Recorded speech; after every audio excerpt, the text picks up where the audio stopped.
in many ways, what's happening in the Middle East, and in particular with Gaza right now, we have some moral responsibility for both sides in a way, because we provide help and funding for both Arab nations and Israel.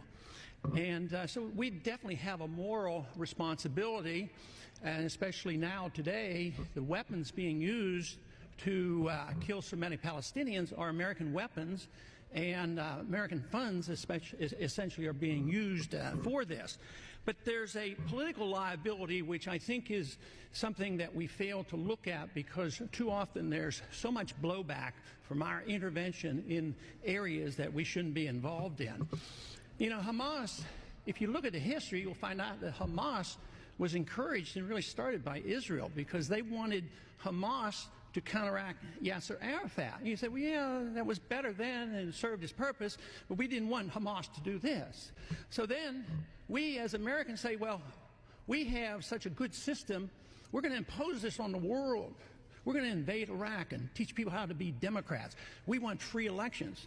So we encourage the Palestinians to have a free election. They do, and they elect Hamas. So we first, indirectly and directly through Israel, help establish Hamas. Then we have election. Then Hamas becomes dominant, so we have to kill them. You know, it just doesn't make sense. During the 80s, you know, we were allied with Osama bin Laden, and we were contending with the Soviets.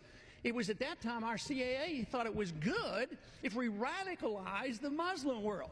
So we financed the madrasa schools to radicalize the Muslims in order to compete with the Soviets. There's too much blowback. There's a lot of reasons why we should oppose this resolution. It is not in the interest of the United States. It's not in the interest of Israel either.